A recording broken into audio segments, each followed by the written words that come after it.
pouvez vous asseoir.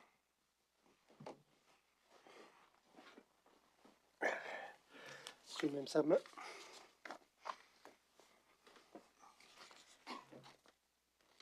Si vous me permettez 2 petites secondes, Maître Gagnon m'indique qu'elle nous a envoyé quelque chose par courriel. Je vais juste le...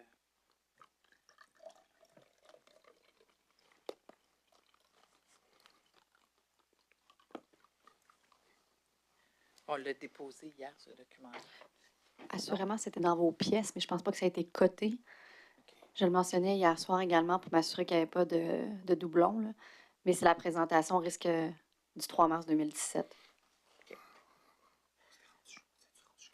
Simplement un commentaire, Monsieur le commissaire.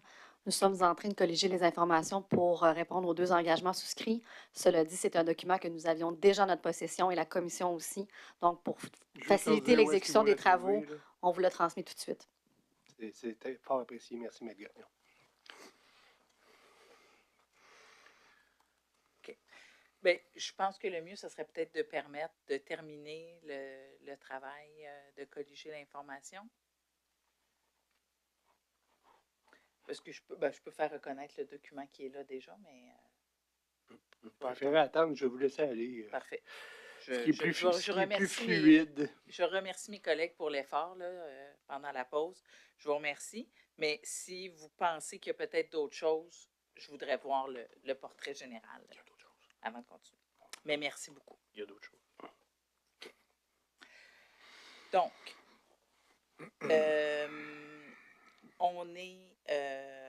le contrat est adjugé et on démarre la réalisation. Et pour... J'ai juste une précision. Le contrat, c'est ça, le contrat est adjugé, puis on n'est pas encore à signature. On va s'en aller vers l'entente de principe. Est-ce que je suis là ou... Pour moi, le contrat est adjugé, négocié, signé. Parfait. On commence à réaliser. Parfait. Et il y a toujours, dans la gestion des risques, il y a toujours l'équipe projet qui est la première ligne de contrôle. Donc, l'équipe matricielle dirigée par M. Malenfant. La deuxième ligne de contrôle, c'est votre vice-présidente avec les contrôles corporatifs. Et il y a comme troisième ligne de contrôle la direction de la vérification interne et de l'évaluation de la performance. Vous, le rôle de la direction de la vérification interne et de l'évaluation de la performance, vous le comprenez comment à ce moment-là? Le rôle de la DVIEP, de la direction de la vérification interne, le rôle habituel, c'est un rôle additionnel, c'est en complément du nôtre, c'est-à-dire un rôle où, lorsqu'ils voient des éléments d'inquiétude, ça peut être des risques bruts, ça peut être des enjeux, c'est pas obligé d'être un risque, là. Il va faire ses interventions dans l'organisation comme troisième ligne de maîtrise. Sa façon d'exercer sa troisième ligne de maîtrise, ce que j'en comprends, il y a des rapports, il peut être en relation directe avec la première ligne de maîtrise. Il peut être en relation avec la deuxième qui est la mienne, comme contrôleur corporatif, et la première ligne de maîtrise, en même temps ou simultanément. Il peut, fait que c'est les 2 moyens qu'il y a. Souvent, la façon qu'il exécute ses mandats, il est directement avec la première ligne. Il émet son rapport et souvent, il y a un plan d'action de la première ligne qui doit être mis en place et suivi.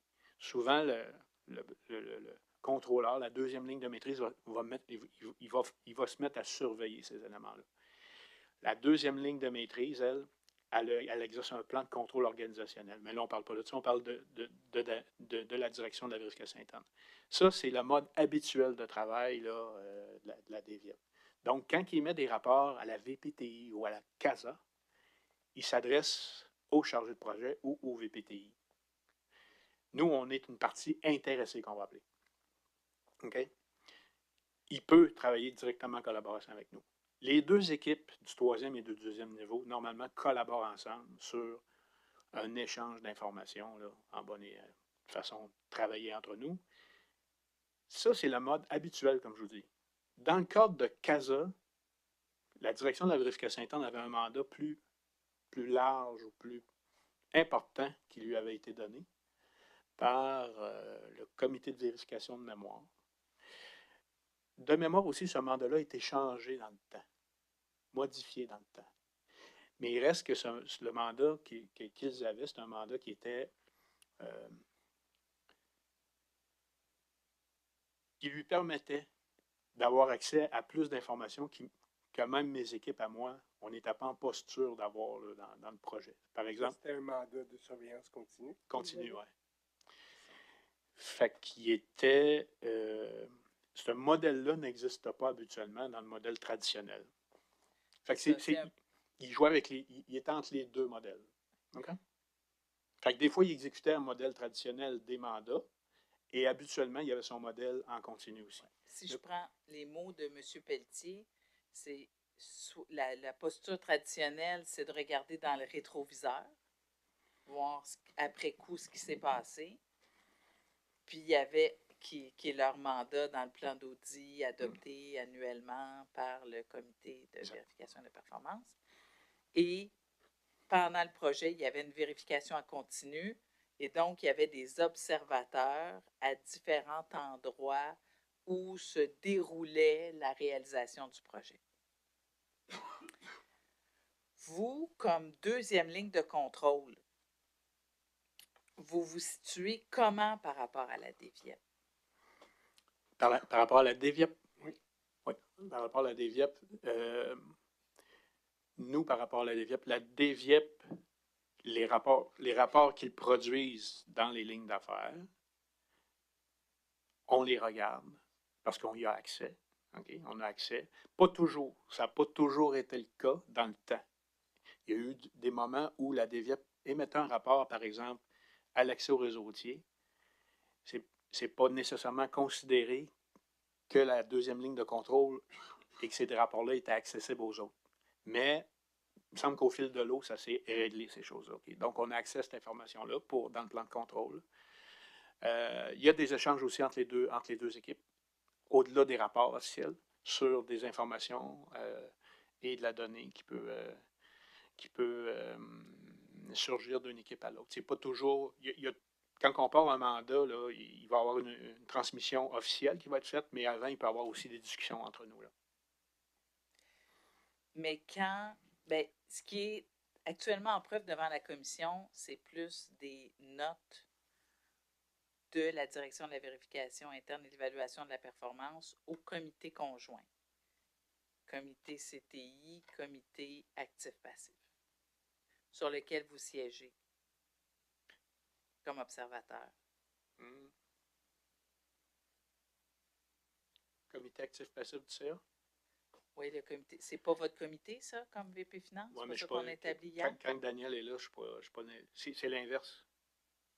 C'est moi, je présente mes points, lui présente ses points, mais lui, il est observateur de l'ensemble de l'œuvre. Moi, je ne suis pas observateur de Daniel comme troisième niveau. Vous n'êtes pas le vice-président promoteur attitré au comité de vérification et actif-passif? Mais je ne suis pas là sur tous les points d'ordre du jour. Vous n'assistez pas à toutes les rencontres du comité? Pas nécessairement. On va dire, je suis le principal joueur. Je suis souvent là dans les ordres du jour, mais je ne suis pas toujours de facto assis avec ce comité-là. C'est pas vous qui préparez l'ordre du jour du comité avec le président de ce comité-là? Actif-passif, puis tout ça? Non. Non, c'est qui Nathalie Tremblay. C'est le bureau de la PDG. On suggère nos sujets. Moi j'ai des sujets qu'il faut que j'amène à l'ordre du jour. Donc, c'est la PCD qui parle à chacun des présidents de comité. La façon que ça fonctionne, c'est qu'il y a un ordre du jour projet qui est distribué dans l'organisation. Nous, chacune des vice-présidences qui doit aller faire approuver ou faire pour recommandation, on met nos points à l'ordre du jour. L'ordre du jour, les minutes qu'on va avoir, tout ça, le temps, c'est pas nous qui gérons ça, c'est via le bureau de Mme Tremblay. Via le bureau de Mme Tremblay ou du secrétariat corporatif? Le secrétaire corporatif, excusez-moi. C'est vrai. Merci de m'aider. C'est le bureau de chez Dave Leclerc à l'époque, le bureau du secrétaire général, c'est lui qui va gérer ça. Et donc, le président du comité de vérif, si on se parle de mes sujets à moi et non pas de l'ensemble des sujets de tout le monde. Je n'ai pas ce rôle-là. Mais les sujets du comité de vérification ne sont pas vos sujets? Pas tous. Comme les rapports de Daniel, il parle en direct avec Daniel pour ces éléments-là, par exemple. C'est un exemple, puis si je regardais les ordres du jour, je pourrais vous les descendre. Là. Ce que moi, j'ai parlé avec c'était M. Martineau beaucoup dans mes époques à moi. Donc, moi, c'est les points qui me concernent avec lesquels je parle à lui. Puis les rapports de la direction de la vérification interne, ça ne vous concerne pas? Les rapports de la direction de la vérification interne, en ce qui concerne CASA, parce que si on se concentre sur CASA, ces rapports-là sont d'abord présentés au comité de direction projet. J'ai accès à ce moment-là. Lorsqu'on s'en va au comité de vérification, technologie de l'information, le comité conjoint, Carl Malenfant rentre avec son rapport complet. Il y a des sections là-dedans qui sont des sections finances ou contrat, où moi, je vais être partie prenante de ces éléments-là. Ensuite, à l'ordre du jour, Daniel Pelletier, de la direction de la vérification interne et de l'évaluation de programme, a un point suivant à l'ordre du jour, toujours suivant le responsable, et il va y mettre son rapport. Okay? Ensuite, il y a un huis clos avec M. Pelletier. Moi, je ne suis pas toujours...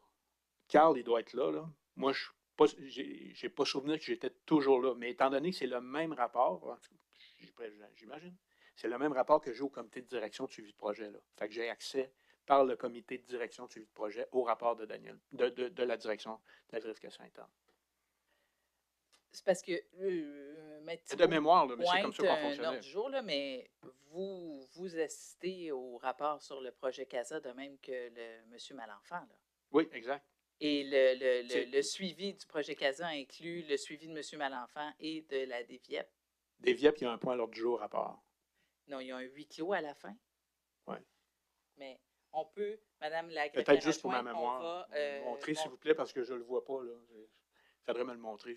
J'essaie d'obtenir. Il faut juste que je puisse parler à la greffière adjointe. Donc, c'est la pièce 19P36. Un exemple. Oui, un exemple.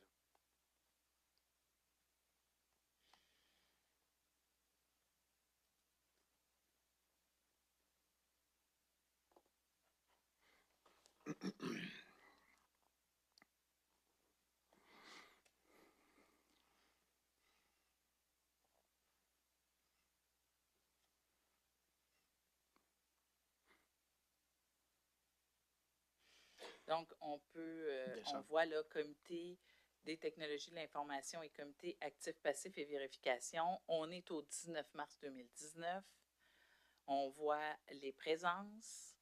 Si on continue, on voit les invités. Donc, M. Malenfant, vous, M. Pelletier, Maître Gauthier, directrice des affaires juridiques, et Mme Voldès-Busque, leader du chantier affaires de CASA.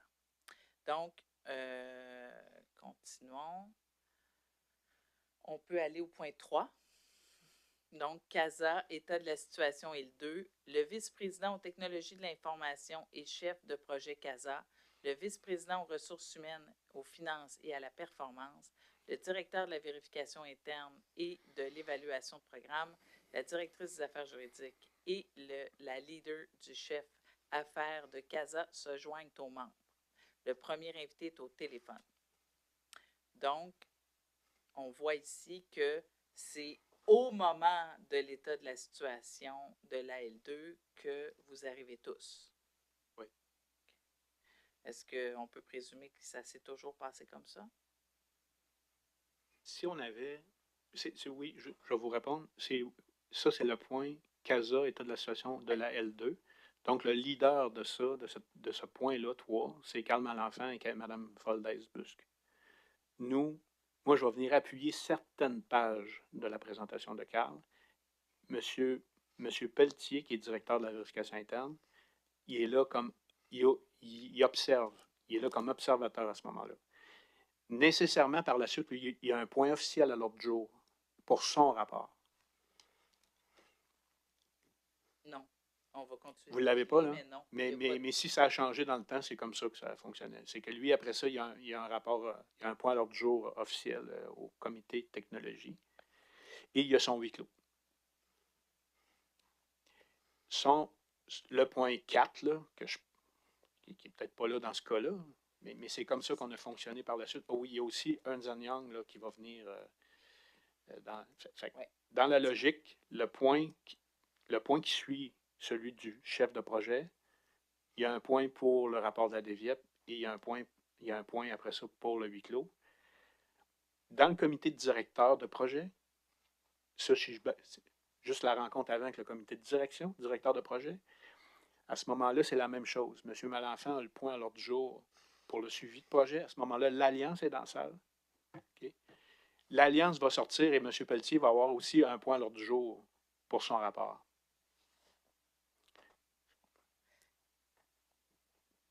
Mais au comité de direction du projet, vous êtes là tout le long de la réunion, C'est pas ça. juste pour votre point. Moi, je suis tout là tout le long. Oui. D'accord. Okay. La question, j'avais compris. Comment est-ce que je rentre en contact avec le rapport de la DVIEP? Oui, exact. On est pas mal loin de là, mais... Je rentre en contact quand il présente son rapport au comité directeur de projet. J'ai le rapport. Et la deuxième fois, c'est au CT4V quand j'y suis. C'est ça. Mais il peut arriver, comme ça, Galant, que pour des raisons X, Y, Z, c'est que l'état de situation qui est fait par M. Malenfant, que j'ai pas de point dans son... J'ai pas d'éléments à dire. Si on n'est pas là, nous, le rapport de la DVIEP, je l'ai vraiment ramassé au comité de direction, directeur de projet. C'est là que ça, c'est sûr, je suis toujours là, puis c'est là qu'on le ramasse, tout le temps. Mais à tout événement, les rapports de la DVIEP sont un intrant pour vous à titre de responsable de la deuxième ligne de contrôle, n'est-ce pas? Oui. Vous percevez comment la direction de la vérification interne et de l'évaluation de la performance pendant la réalisation du projet?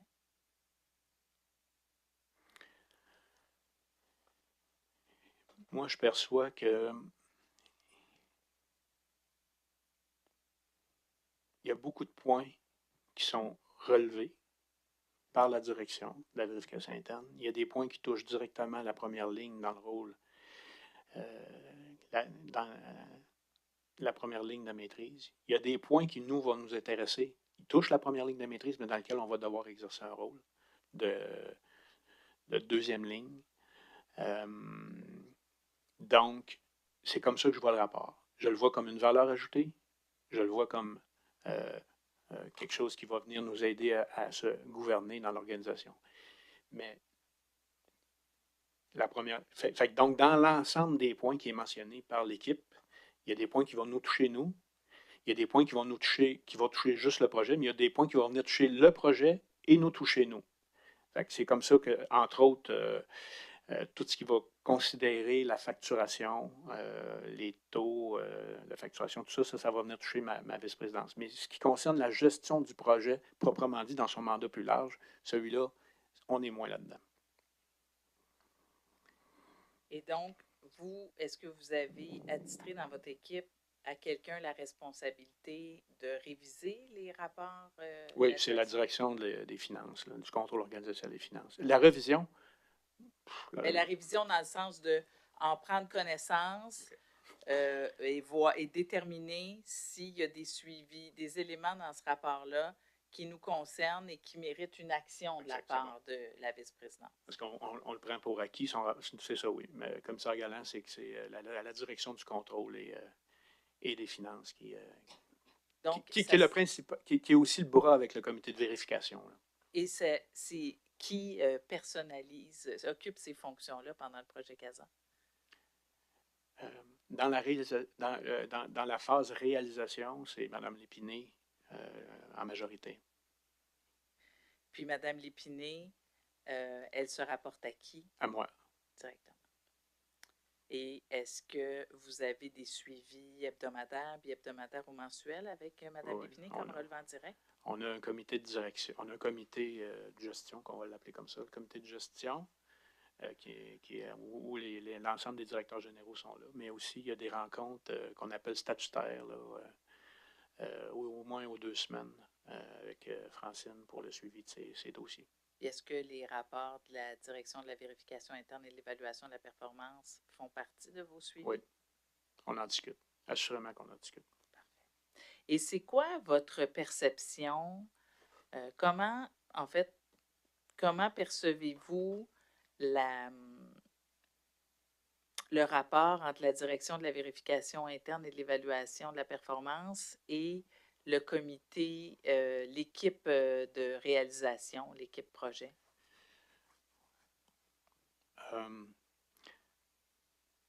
Très difficile. Je vous dirais ceci. Si je reprends mon image de la Formule 1, est-ce que c'est correct? La Formule 1 avance et il y a une force d'inertie. Et la direction de la vérification interne travaille du mieux qu'elle peut pour faire son mandat là, en continu que vous avez appelé, là, qui est difficile pour elle de tenir, ce que j'en comprends. Et les points qui sont adressés par l'équipe de la direction de la vérification interne reviennent d'une séance à l'autre. Donc, habituellement, quand la direction de la vérification interne te fait les points de recommandation, la première ligne, là, au bout de 6 mois, en tout cas, minimalement 6 mois, habituellement, tu as réglé ton problème. Là, hein, tu l'as réglé avec un plan d'action. Dans le cas de CASA, ça semble avoir été plus long pour certains points à régler tout ça. Ça ne veut pas dire que les contrôles compensatoires, parce qu'à ce moment-là, là, c'est que la deuxième ligne de maîtrise, puis la première se met en contrôle compensatoire. C'est qu'au lieu de travailler sur vraiment régler la situation, on rentre dans un mode pompier, qu'on va appeler, puis là, on règle les situations, mais l'infrastructure qui va régler de façon permanente pour plus avoir d'incendie, ça, c'est plus long. C'est comme si l'énergie pour faire ça, ils en ont beaucoup moins et c'est le projet qui passe. Je parle toujours de l'énergie mise par la première ligne de contrôle. Okay? Et ça, l'équipe de Daniel, l'équipe de la direction de la vérification interne vit ça et mon équipe vit ça aussi. Les deux, on vit la même situation. Sauf que moi, j'ai mon mandat par rapport à lui, qui a un mandat en continu là, pour aller dans les remontées, etc. Moi, je n'ai pas ce mandat-là. Lui, il a ce mandat-là additionnel. Donc, la relation avec l'équipe projet est difficile. On est amené à gérer ou à aider. On va dire, on n'a pas pris la responsabilité de gérer ça, mais on est amené souvent à aider la direction de la vérification interne à faire entendre ses points là, au premier niveau. Là. Okay? Donc, mais la relation est, je calculerais, de difficile. Elle n'a pas été toujours comme ça. Donc, elle a évolué dans le temps. Parce que lors du contrat, je n'ai pas senti ça de la part de la direction de la vérification interne. Avant la phase qu'on se parle, la phase jusqu'au contrat. À partir du moment qu'on était en mode exécution et que là, on voyait des points de contrôle, puis qu'on était obligé de travailler ça en mode pompier, là, là j'ai senti que le climat était moins favorable. Moi, j'ai suivi ça jusqu'en mai 2020. Là. Puis par la suite, même M. Pelletier, je crois qu'à un moment donné, je ne le voyais plus dans le projet. Je veux dire, dans le suivi de projet, il me semble qu'il n'était plus assis là, comme tes directions. En tout cas, vers la fin, je ne suis pas sûr qu'il était là. Donc, je pense que ça ne s'est pas amélioré par la suite des choses, même si je n'étais pas là directement là, à partir de mai 2020. Là, je ne crois pas que ça s'est amélioré. Je pense que ça s'est détérioré en s'en allant. Mais le mandat de vérification continue de la DVIEP était un des éléments de mitigation des risques, n'est-ce pas? Oui. c'était un élément important pour l'organisation. Ça inclut les comités de gouvernance. Puis vous, comme responsable de la deuxième ligne de contrôle, vice-président finance, membre du comité directeur du projet, est-ce que vous trouviez l'action de la direction de la vérification, en fait, la façon dont la direction de la vérification interne et de l'évaluation de la performance exécutait son mandat de surveillance en continu légitime? Oui, écoutez, c'est un éclairage additionnel. Peu importe ce qu'il ramasse dans son panier, ça devient pertinent. Puis quand vous dites que les relations étaient difficiles, les relations étaient difficiles donc entre l'équipe de projet CASA et la direction de la vérification interne? Commissaire Galland, ça, je ne le sais pas. Entre Daniel et le projet, oui. Les équipiers de Daniel, je les ai moins vus. Fait que je ne peux pas vous le dire, mais je peux prétendre que oui. Est-ce que, puis là, l'équipe, c'est entre Daniel Pelletier et Karl Malenfant que les relations sont difficiles? Je calculerais de très difficile. Puis là, vous me dites que la posture et les interventions de M. Pelletier étaient légitimes et conformes au mandat qui lui avait été confié? À mon sens, oui.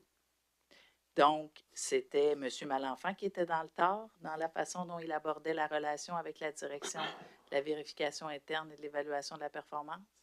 Moi, je vous dirais ceci, M. Galland. Quand tu es vice-président, tu as plus de pouvoir, tu as un pouvoir qui t'est attribué. Le projet, par lui-même, donne du pouvoir, par son ampleur, par sa grosseur. Donc, toutes les ressources qui vont travailler alentour pour venir t'aider, puis qui ont un pouvoir inférieur, il me semble que comme leader, tu dois t'assurer d'être accueillant, puis de faciliter le passage. C'est dans ce sens-là que je vous dis que c'était pas toujours évident. Donc, Karl Malenfant aurait dû prendre une posture beaucoup plus d'ouverture par rapport à la direction de la vérification interne, selon moi. Et le comité directeur du projet sur lequel vous siégez avait la responsabilité que les plans de mitigation des risques soient respectés, donc que la direction de la vérification interne puisse faire son travail correctement, oui. N'est-ce pas? Donc, qu'est-ce que le comité directeur du projet a fait pour s'assurer que le directeur du projet collaborait avec la direction de la vérification interne et de l'évaluation de la performance? C'est le premier bout, excusez-moi. Qu'est-ce que le comité de direction du projet a fait pour s'assurer que le directeur du projet, M. Malenfant, collabore avec la direction de la vérification interne et de l'évaluation de la performance? Donc, quand on est au comité de directeur de projet, l'Alliance est présente dans une première phase. Quand l'Alliance n'est pas là, Daniel Pelletier, le directeur de la vérification interne, a, comme je vous ai dit, son point à l'ordre du jour. Je vous dirais que c'est assez exécutif comme présentation. L'échange est pas, c'est pas un échange à un niveau de profondeur autant que la présentation de M. Malenfant précédente sur le projet en tant que tel. C'est plus une présentation qui est exécutive. C'est mon senti et ce que j'ai vécu. C'est pas la question. Oui. C'est pas la question. OK. La question, qu'est-ce que... Ce qu'on fait. Le comité, oui, qu'est-ce que vous avez fait? Ce qu'on fait. Oubliez jamais, en tout cas, moi je me trompe, Non. mais oubliez jamais que le mandat qui est donné à M. Petit et son équipe vient d'haut, là. Il vient de très haut, là. C'est très, très Du conseil d'administration. Ça vient du CA, là. Alors ce que le comité de direction a fait, je ne peux pas parler pour mes collègues. Moi, personnellement, c'est là que le rapport de M. Pelletier m'intéresse. OK? Je vais poser des questions. Dans le deck, là, aussi de Karl, quand Karl Malenfant présente dans les deux cas, on pose des questions comme deuxième ligne de maîtrise. Mais souvent, le travail commence après. Là. Parce que le constat, moi, je l'apprends là. Donc, la même chose pour EY s'il y en a. Là. Mais moi, c'est le rôle que je me suis donné. Mais comme je vous dis, le débat ou l'appréciation du rapport, moi, ma perception des choses, c'est que M. Pelletier a rencontré souvent la présidente et chef de la direction préalablement. Donc, ils ont une compréhension plus profonde déjà des éléments. Rencontrer aussi possiblement Carl, ça, j'en ai aucune idée. Moi, quand j'ai des points qui me touchaient, il est possible que Daniel aussi m'en ait parlé préalablement. Donc, quand il présente son rapport, c'est pour ça que je vous dis qu'il est plus en mode exécutif. Là, OK? Et l'échange est plus comme un mode exécutif point à l'ordre du jour. C'est ça que je pourrais vous informer de la fonction. Fait que le rapport est partagé un peu à l'avance, pas beaucoup, mais les points, moi, qui me concernent, je ne me rappelle pas que Daniel est arrivé dans un comité sans me dire, Yves, je m'en vais avec ce point-là. Je ne me rappelle pas de ça. Là. Je pense qu'il y avait un échange. Je ne sais pas ce qu'il fait avec Carl et Nathalie. Je présume qu'il fait la même chose. Et lorsqu'il arrive au comité de suivi, c'est plus un point exécutif par rapport à celui de Carl. Mais, je m'excuse, M. Frenette, c'est pas de ça dont je parle. OK. Je ne parle pas de vous, votre relation avec M. Pelletier. Je vous parle du projet.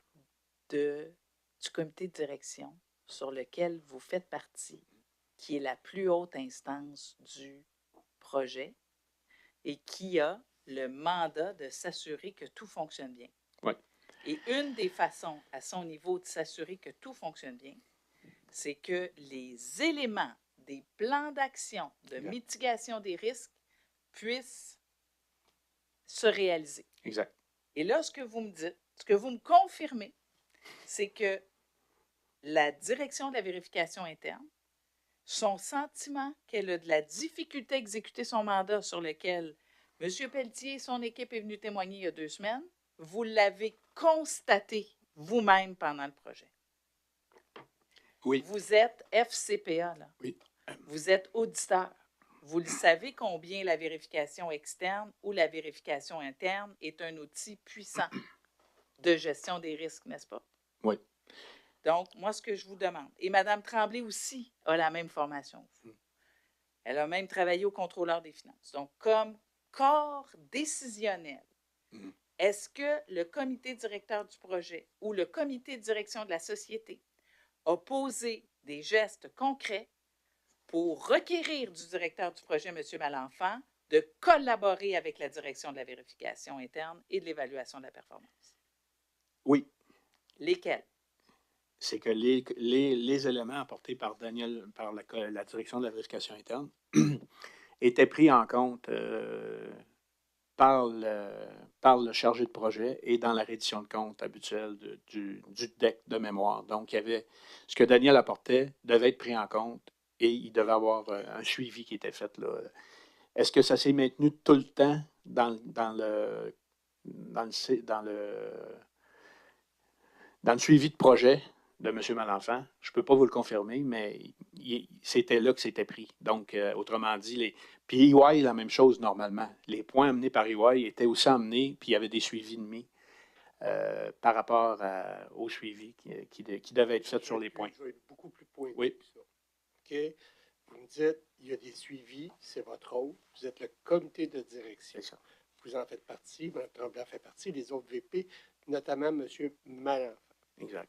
Très précis. Est-ce que M. Malenfant, ultimement, faisait, même si vous l'avisiez, faisait à sa tête? Est-ce que vous avez été témoin de ça? Et si oui, des cas concrets?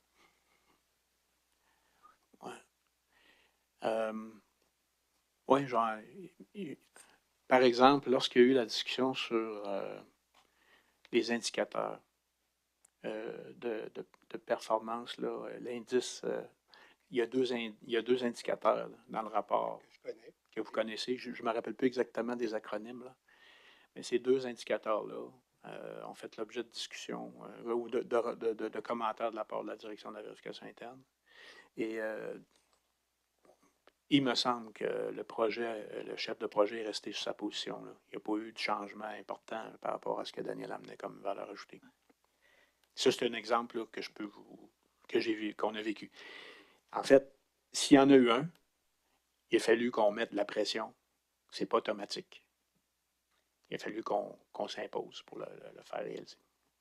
Mais comment se fait-il, M. Frenette, que le comité de direction du projet puis le comité de direction de la société tolèrent que des éléments soulevés par la direction de la vérification interne à l'égard du projet ne soient pas réglés après des mois et des mois et des mois de rappel?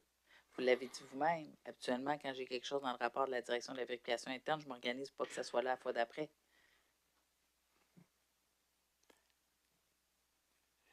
Le contrepoids ne se faisait pas. Comment se fait-il? J'essaie de répondre à votre question. Là. Comment se fait-il? Le contrepoids était comme secondaire. C'est pas qu'il se faisait. Il se faisait de façon secondaire au projet. Donc, il glissait dans le temps. Okay? Alors que. M. Malenfant s'appelle l'autorité de Mme Tremblay, par exemple. On peut dire ça, oui, comme ça. On peut dire ça. Ouais. Donc, le contrepoids, c'est que le train avance, le contrepoids devient secondaire. Ça veut pas, comme je vous dis, il se faisait, mais il y avait un glissement dans le temps, ce qui demandait aux équipes, et du deuxième et du troisième niveau, de faire de la compensation pompier pour être capable de tenir la route le temps que l'infrastructure se mette en place. C'est ce que j'ai constaté, puis je l'ai constaté davantage en lisant les documents pour la commission, parce qu'on voit en tout cas, il y a des périodes de 2 ans là, où un point peut rester dans le rapport de Daniel. C'est pas normal, ça, qu'un point reste pendant 2 ans. Non.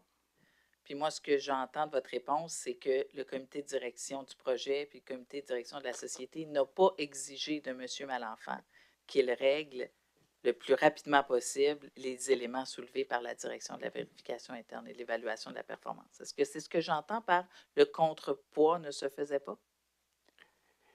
Je vais vous dire, pour répondre précisément, Oui. je pense que le comité de direction, avec les responsabilités de chacun des VP, on contribuait pour que le point se règle plus rapidement, mais à un moment donné, c'est que la décision qui était prise, c'est que le point de Daniel ou le point de la direction de la vérification interne, dans le fond, on va faire un suivi, pas aujourd'hui parce qu'on est pressé par le temps et le projet, mais on va le faire dans 3 mois. Okay? Il y avait une décision de prix comme ça par Mme Tremblay, possiblement, et Carl. Et on poursuivait dans ce sens-là. Donc, quand je dis le rôle secondaire et le rôle de rattraper le train, s'accélérait de cette façon-là. Le problème et l'enjeu, puis l'enjeu était à peu près... Il y a des choses qui se réglaient un mois après, possiblement que c'était des choses plus simples, là, sans problème, là, mais on peut dire qu'il y avait des fondamentales qui étaient difficiles. Et le comité de direction du projet n'en faisait pas de cas. Le comité de direction du projet n'en faisait pas de cas. Non, on n'en faisait pas de cas. C'est parce que si le point est reporté, c'est que ce n'est pas une priorité. Et si le point est reporté, les membres du comité de direction... Il n'en faisait pas de cas de façon prioritaire. Okay, mais je ne veux pas rapporter ça à moi, là. Jadis, dans une ancienne vie, j'étais PDG d'un organisme. Okay? J'avais, à chaque réunion de mon CODIR, okay, mes points en suspens. Je suis la plus haute autorité. Carl, qu'est-ce qui arrive avec ça? Ça se fait 2 semaines, 1 mois, 6 mois, 1 an, 2 ans. J'espère que ça a été adressé, ça. On appelle ça du leadership. Ça a été adressé, si ça a été adressé, c'est pas clairement comme vous venez de le mentionner dans le comité de directeur de projet, direction de projet. Ça a été amené plus, le projet s'en occupe. Le projet s'en occupe pas. C'est plus ça. Plus ça, langue. C'est optionnel. C'est optionnel. Bien, optionnel, oui. Je m'en occupe. Check is in the mail.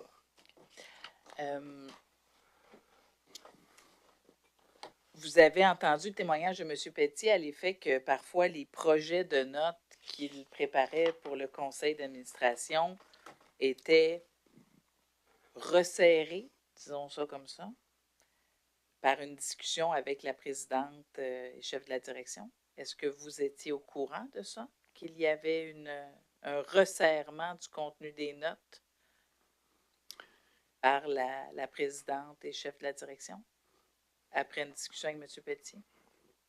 Si vous en avez une connaissance personnelle.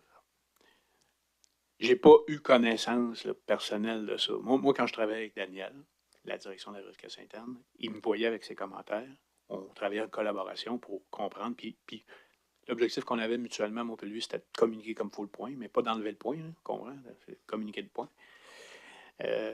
Avec Mme Tremblay, j'assistais pas à ces rencontres-là. Entre lui et Mme Tremblay. Je n'étais pas là dans ces rencontres-là. Est-ce que vous aviez accès au projet de notes de la direction de la vérification interne? Daniel m'envoyait des projets, oui. Ça pourrait arriver que la DVIEP m'envoyait des projets, mais souvent, moi et Daniel, ce qu'on faisait, c'est qu'on s'assoyait ensemble pour discuter. Comme je vous dis, il faisait son rôle de vérification interne. Souvent, quand tu emmènes un point, tu en discutes avec la personne, le vis-à-vis. On discutait. Je ne me rappelle pas d'avoir eu beaucoup de conflits avec lui dans ce sens-là. Ce que je sentais, c'est que les points qui touchaient d'autres secteurs, c'était plus dur et plus touché. Et comment est-ce que ça finissait dans le bureau de Mme Tremblay? Mme Tremblay, elle avait son appréciation, mais je ne peux pas vous aider, j'étais pas là. Moi, Daniel, il venait me voir avec les points qui me concernaient moi. Là. Fait que, donc, vous l'avez appris en écoutant les audiences de la commission non, que les notes étaient édulcorées? Je ne peux pas dire ça. Non, vous l'avez appris quand? Je l'ai appris. Je savais que Daniel, parce que M. Pelletier, il me semble qu'il a écrit à un moment donné dans un rapport où il l'a mentionné. Je l'ai appris de plusieurs façons, mais il y a au moins une façon où je l'ai appris. C'est que éventuellement, Daniel a été s'attacher avec Nathalie, en tout cas, travailler son rapport, comme il fait habituellement avec tous les clients. C'est normal qu'un vérificateur interne fasse ça. Là. Et je crois que la discussion a été arrêtée à un moment donné. Et le bureau de Mme Tremblay m'a appelé pour me dire qu'il était possible que Daniel vienne me voir, considérant que la rencontre avait été difficile. Mais il n'est pas venu. De mémoire, il n'est pas venu. Mais je peux vous témoigner ça, là. Mais de mémoire, Daniel n'est pas venu. Le directeur de la vérification interne n'est pas venu vers moi pour régler un enjeu. Là. Fait que ce que je peux vous dire, c'est que c'est ça la réponse. Là, que je n'ai pas d'éléments beaucoup plus que ça, là, mais que la rumeur à l'effet que Mme Tremblay changeait le rapport, c'est que moi, plutôt, c'est que Mme Tremblay appréciait le rapport de Daniel, ils s'aidaient mutuellement à mieux communiquer, c'est comme ça que je le voyais. Mais il est arrivé un événement que je vous compte, mais que M. Pelletier n'est pas venu me revoir. Fait que pour moi, ils ont réglé la situation. Et je ne comptais pas non plus qu'ils viennent. Je n'avais pas le rôle de venir gérer le conflit. Je l'aurais aidé comme vice-président aux ressources humaines, mais il n'est pas venu. Donc, j'essaie juste de situer dans le temps, là, la première fois que vous êtes conscient qu'il y a un retravail des notes de la DVIEP avec la présidente et chef de la direction, c'est quand? C'est que vous me parlez de retravail. Qu'il y a un échange entre la présidente et chef de la direction et la direction de la vérification interne pour améliorer la communication du rapport. C'est comme ça que je le comprends. Peut-être que je suis à tort, là, mais c'est comme ça que je le comprends. Ça, je pense que ça a toujours été depuis le début. Toujours été comme ça. Vous trouvez que c'est normal dans le contexte d'indépendance dans lequel la direction de vérification interne doit agir, qu'il y ait un processus d'amélioration, là, je reprends vos mots, là, je ne suis pas nécessairement d'accord avec, mais je vais reprendre vos mots, d'amélioration de la note par un passage au bureau de la présidente et chef de la direction? Que je comprends dans le rôle du directeur de la vérification interne, il va, parce qu'a priori, il y a un rapport avec des commentaires. Souvent, c'est pas.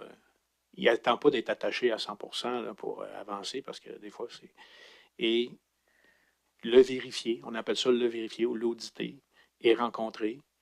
Et il y a un échange entre la direction de la, et l'objectif, c'est pas que la direction de la vérification interne change son constat ou son point. Des fois, c'est d'améliorer un angle ou une compréhension additionnelle, tout simplement. Mais c'est jamais. Fait que c'est pas. Moi, c'est. Et moi, c'est là que je me tenais. C'est là que j'étais situé. Modifier un commentaire complètement ou en enlever un, non. Effectivement, parce qu'en preuve, actuellement, outre le témoignage de M. Pelletier, on a mis des notes côte à côte. Là. C'est en preuve, ça. Là. Où est-ce qu'il y a des omissions, il y a des paragraphes qui sont carrément enlevés, puis M. Pelletier disait, ben ces points-là, je vais aller en parler dans le huis clos au CA ou au comité conjoint. Alors, bien évidemment, là, c'est pas juste retravailler, là, il y a certaines omissions. Et la question était très pointue à votre égard, peut-être juste la répéter, puis j'aimerais entendre votre réponse là-dessus. Je m'en rappelle plus.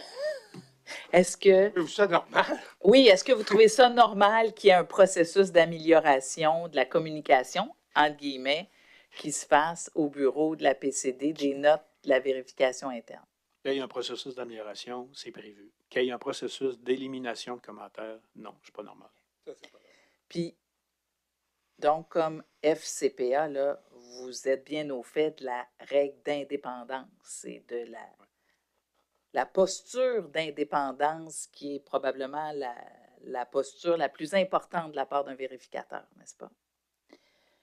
Est-ce que c'est normal que le vérificateur doive négocier son rapport avec le chef de l'unité vérifiée, M. Malenfant, comme M. Pelletier en a parlé?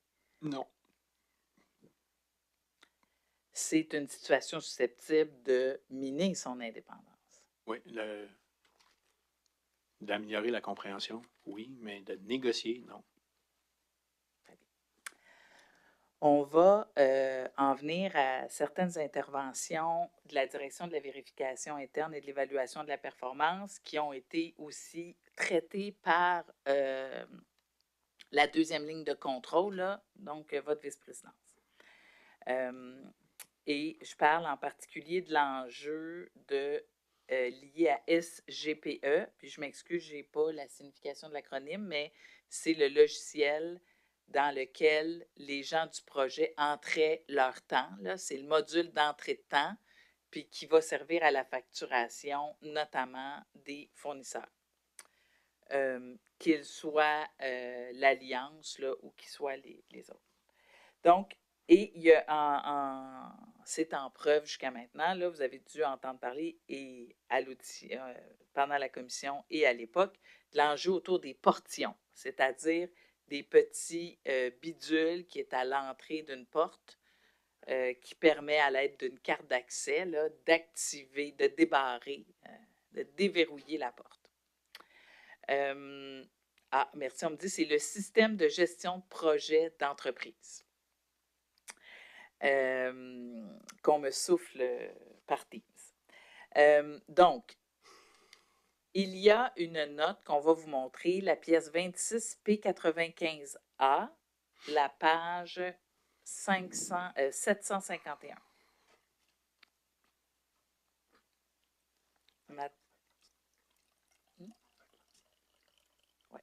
Oui, c'est ça. Soyons indulgents envers la greffière adjointe. Là, c'est une pièce qui est très lourde et qui va prendre un peu de temps à ouvrir.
Oui, 751.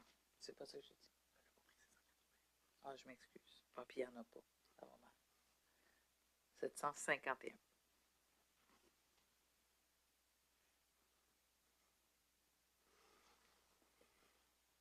Bon, voilà.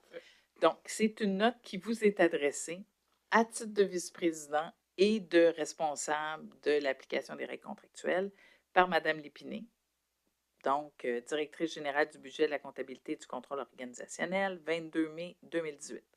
Si on peut faire défiler le document, donc on va s'arrêter au compte. Donc, l'objet, c'est contrôle du temps facturé par les ressources externes dans SGPE.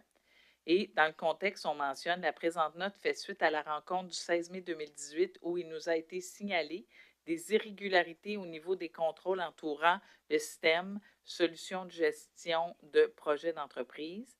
Considérant l'importance des faiblesses identifiées, voici le complément d'information afin de mesurer le risque auquel la société fait face. Donc, vous vous souvenez de cette note-là? Ou de l'événement? Oui, ça, assurément. Là, il y a eu énormément de contrôle, fait que ça venait un, là, oui. Je ne contesterai pas la note, là. Ça va. Ça va, mais c'est pas tant dans ce sens-là. Est-ce que j'en ai pris connaissance? Est-ce que vous vous rappelez là, de ce travail-là qui a été fait autour des contrôles de la facturation dans SGPE? Oui, je me rappelle il y a eu des contrôles sur le système que vous parlez, sur les feuilles de temps et sur les taux horaires utilisés. Okay. Donc, et si on fait défiler la note, là, ce que je comprends, l'enjeu, c'est que ça démontre que les éléments sur lesquels la deuxième ligne de contrôle, votre vice-président s'appuie, sont peut-être pas valides, sont peut-être pas, en tout cas, suffisamment fiables. Mm-hmm.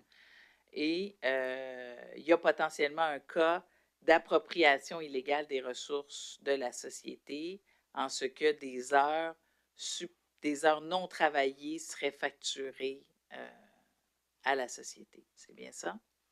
Oui. Bon. Fait que prenons les heures travaillées, facturées, mais qui ne seraient pas travaillées. En fait, c'est que la direction de la vérification interne a comparé constatant qu'il y avait des problèmes de contrôle dans SGPE, hein, c'est-à-dire qu'une même personne pouvait entrer une donnée, valider une donnée, puis autoriser le paiement, là, puis qui sont habituellement 3 fonctions qui doivent être séparées là, pour avoir un bon contrôle. Chemin faisant, on découvre qu'il y a on compare les heures entrées dans le GPE, on cherche un étalon de comparaison là, pour se vérifier. Puis on se dit, ah ben oui, il y a les portions. Hein, les gens, c'est comme punchy là, à l'époque. Donc, fait qu'on compare les heures d'entrée et de sortie aux portions avec les heures entrées, puis on découvre qu'il y a un écart. C'est ça la situation qui est portée à votre attention. Donc, qu'est-ce que vous faites, vous, avec cette information-là, une fois que vous recevez la note? Est-ce qu'on peut... défiler? Oui, juste la défiler. Là, mais...